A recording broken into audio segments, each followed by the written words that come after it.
Hi friends, నేను మీ Siri. Welcome to my channel Siri Krishnan vlogs. ఇవాల్టి వీడియో వచ్చేసి శ్రీశైలం గుడితో పాటు ఇంకా చూడవలసిన ముఖ్యమైన ప్రదేశాలు, శ్రీశైలంలో మనం చూడవలసిన పర్యాటక ప్రదేశాల గురించి అయితే మీకు ఇప్పుడు ఎక్స్ప్లెయిన్ చేయబోతున్నాను. ఆంధ్రప్రదేశ్ లోని కర్నూలు జిల్లాలో ఉన్న శ్రీశైల పుణ్యక్షేత్రం శివుని 12 జ్యోతిర్లింగాలలో ఒకదానికి ప్రసిద్ధి చెందింది. మనం శ్రీశైలం వెళ్ళామంటే తప్పకుండా దర్శించాల్సిన గుడి ఒకటి ఉంది. అదేంటంటే సాక్షి గణపతి దేవాలయము.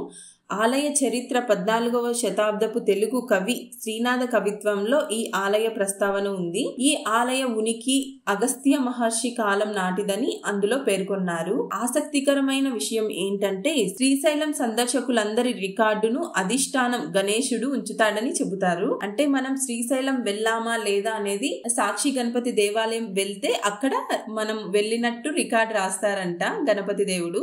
అందుకనేసి ఖచ్చితంగా శ్రీశైలం వెళ్ళారంటే తప్పకుండా ఫస్ట్ దర్శించుకోవాల్సింది సాక్షి గణపతి దేవాలయము. స్టార్టింగ్ దర్శించుకోకపోయినా మళ్ళీ రిటర్న్ లో వచ్చేటప్పుడైనా దర్శించుకోవచ్చు. శ్రీశైలం డ్యామ్ వచ్చేసి శ్రీశైలం నుండి 14 కిలోమీటర్ల దూరంలో కృష్ణా నదిపై శ్రీశైలం ఆనకట్ట ఉంటుంది. దక్షిణ భారతదేశంలోని అతిపెద్ద ఆనకట్టల్లో ఇది ఒకటి. దేశంలో ఉన్న జల విద్యుత్ కేంద్రాల సామర్థ్యం విషయంలో శ్రీశైలం ఆనకట్ట 2వ స్థానంలో ఉంది. మనకు డ్యామ్ దగ్గర బోటింగ్ చేసే అవకాశం కూడా ఉంటుంది. డ్యామ్ పై నుంచి కనిపించే కృష్ణమ్మ పరవళ్ళు చాలా అందంగా ఉంటాయి చూడటానికైతే. అలాగే శ్రీశైలం దగ్గరలో ఆక్టోపస్ వ్యూ పాయింట్ అనేది కూడా ఉంది. అది కూడా చూడవలసిన ప్రదేశం అని అయితే చెప్పొచ్చు. చాలా బాగుంటుంది ఆక్టోపస్ వ్యూ అనేది. ఆల్రెడీ నేను మన ఛానల్లో పోస్ట్ చేశాను. ఇంతవరకు మీరు చూడకుంటే మన ఛానల్లో ఉంటుంది, చూడండి. అలాగే చూడవలసిన ఇంకొక ముఖ్యమైన ప్రదేశం ఏంటంటే పాతాళ గంగ. మల్లికార్జునుడి ఆలయానికి సమీపంలోని లోయలో పాతాళ గంగ ఉంటుంది. పాపాలను పోగొట్టే పరమ పవిత్రమైన ప్రదేశంగా భక్తులు దీనిని భావిస్తారు. వనమూలికలతో నిండిన ఈ నీటికి అనేక రోగాలను పారద్రోలు శక్తి ఉందని చెబుతారు. దూరంగా కనిపించే శ్రీశైలం డ్యామ్ దృశ్యాలు, పచ్చని కొండలు, ప్రకృతి వైభవం మధ్య ఉండే పాతాళ గంగను చూస్తే చాలా అందంగా ఉంటుంది. శ్రీశైలం వెళ్ళినప్పుడు పాతాళ గంగకు కూడా తప్పకుండా వెళ్ళండి, చాలా బాగుంటుంది వ్యూ అయితే కనుక. ఇంకో ముఖ్యమైన చూడవలసిన ప్రదేశం ఏంటంటే అక్కమహాదేవి గుహలు.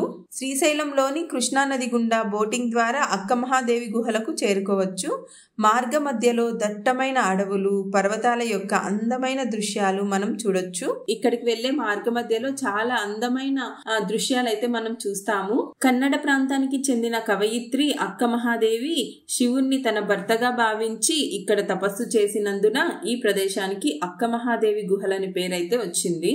అలాగే ఇంకొక చూడవలసిన ప్రదేశం ఏంటంటే శ్రీశైలం టైగర్ రిజర్వ్. భారతదేశంలోని అతిపెద్ద టైగర్ రిజర్వ్ గా నాగార్జున సాగర్ శ్రీశైలం టైగర్ రిజర్వ్ ప్రసిద్ధి చెందింది. ఆంధ్రప్రదేశ్, తెలంగాణ 2 తెలుగు రాష్ట్రాల్లో 5 జిల్లాల్లో ఈ ప్రాంతం విస్తరించి ఉంది. నల్లమల్ల కొండల లోయలు, ప్రకృతి అందాల మధ్య టైగర్ రిజర్వ్ ఎంతో అద్భుతంగా ఉంటుంది. పట్టు మొక్కలు, టేకు చెట్లు వంటి విభిన్న రకాల జాతి వృక్షాలతో పాటు బెంగాల్ టైగర్, ఏనుగులు, చిరుత పులులు, ఎలుగుబంట్లు వంటి అనేక రకాల జంతు జాతులు ఇక్కడ మనకు దర్శనమిస్తాయి. వీటిని సందర్శించేందుకు జంగిల్ సఫారీ అందుబాటులో ఉంటుంది. అది ఒక్కొక్కసారి ఓపెన్ లో ఉంటుంది, ఒక్కొక్కసారి క్లోజ్ లో ఉంటుంది. మనం వెళ్ళినప్పుడు ఉంటే గన తప్పకుండా వెళ్ళండి, చాలా బాగుంటుంది. అలాగే శ్రీశైలంలో మరొక ప్రసిద్ధ ప్రదేశం ఏంటంటే పాలధార పంచదార. శ్రీశైలం నుండి 4 కిలోమీటర్ల దూరంలో ఉన్న ఈ ప్రదేశం ఉత్కంఠభరితమైన ప్రకృతి అలాగే అందాలను అందిస్తుంది. మంత్రముగ్ధులను చేసే అందంతో పాటు ఈ సహజ ప్రవాహాలకు మతపరమైన అనుబంధం కూడా ఉంది. ఈ ప్రవాహానికి ఆ పేరు శివుడి నుండి వచ్చింది. పాలధార పంచదార అంటే పహాల్ అంటే నుదురు మరియు దార అంటే ప్రవాహం. కాబట్టి పాలధార అనే పేరు శివుని నుదుటి నుండి ఉద్భవించే ప్రవాహాన్ని సూచిస్తుంది.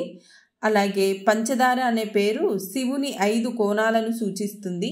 పంచ అంటే 5 మరియు ధర్మం అంటే ప్రవాహం. కాబట్టి పాలధార పంచదార అనే పేరు అయితే వచ్చింది. పాలధార పంచదార కూడా తప్పకుండా వెళ్ళాలి. చాలా మంచి ప్లేస్ అని అయితే చెప్పొచ్చు. చాలా బాగుంటుంది అక్కడ వాతావరణము. ఇక్కడ శ్రీశైలం ప్రాజెక్ట్ దగ్గర అయితే వీళ్ళు చేపలు పడతారు. ఇక్కడ దగ్గర ఉన్న వాళ్ళు చేపలు పట్టి చేపలు అయితే విరివిగా దొరుకుతాయి ఇక్కడ. కాబట్టి ఇక్కడ వీళ్ళు ఫిష్ ఫ్రై, ఫిష్ కర్రీ ఇలా అయితే చేస్తారు. మనకు కనుక కావాలనుకుంటే మనము ఏదైనా వాళ్ళ నెంబర్ అలా ఉన్నింది అనుకో, కాల్ చేసి చెప్పామంటే వాళ్ళు వండి పెడతారు. కర్రీ కానీ రైస్ కానీ అలాగా. అంటే మనం దర్శనం చేసుకొని వచ్చి రిటర్న్లో తినాలనుకుంటే ఇక్కడ తినొచ్చు. ఆర్డర్ అలా చేయకున్నా కూడా ఫ్రై పీసెస్ అలాగైతే దొరుకుతాయి ఇక్కడ. వెళ్ళేటప్పుడు అలాగా, వచ్చేటప్పుడు కూడా ఉంటాయి. కాకపోతే మనం దర్శనం చేసుకొని వచ్చేటప్పుడు తినాలనుకున్న వారైతే హ్యాపీగా తినొచ్చు.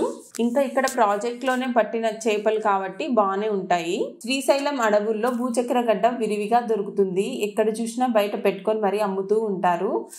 మీరు ఎప్పుడైనా ట్రై చేసింటే కామెంట్ చేయండి. అలాగే ఎలా ఉంటుందో కూడా కామెంట్ చేయండి. నేనైతే ఇంతవరకు తినలేదు, సో అందుకని మిమ్మల్ని అడుగుతున్నాను. మేమైతే ఇక్కడ శ్రీశైలంలోకి ఎంటర్ అయిపోయాము. ఇప్పుడు కార్ పార్కింగ్ కోసం అయితే చూస్తున్నాము. చూసారు కదా, ఇక్కడ శ్రీ బ్రహ్మరామ మల్లికార్జున స్వామి దేవస్థానం అని ఉంది కదా. ఇక్కడ రైట్ తీసుకుంటే మనము ఇక్కడ కార్ పార్కింగ్ కానీ ఏమైనా వెహికల్స్ పార్కింగ్ చేసుకోవచ్చు. చూసారుగా, శ్రీశైలంలో చూడవలసిన పర్యాటక ప్రదేశాల గురించి, విశిష్టత గురించి పార్కింగ్ చేసేసి ఇప్పుడు దర్శనానికి అయితే వెళ్తున్నాము. నేను నెక్స్ట్ వీడియోలో వచ్చేసి దర్శనంకి ఎలా వెళ్ళాలి కొన్ని ఇన్ఫర్మేషన్ అయితే అందిస్తాను. ఈ వీడియో నచ్చినట్లయితే లైక్ చేసి మరిన్ని ఇంట్రెస్టింగ్ అండ్ ఇన్ఫర్మేటివ్ వీడియోస్ కోసం మన ఛానల్ సబ్స్క్రైబ్ చేసుకోండి ఫ్రెండ్స్. అంతవరకు keep watching Siri Krishna vlogs. Thanks for watching.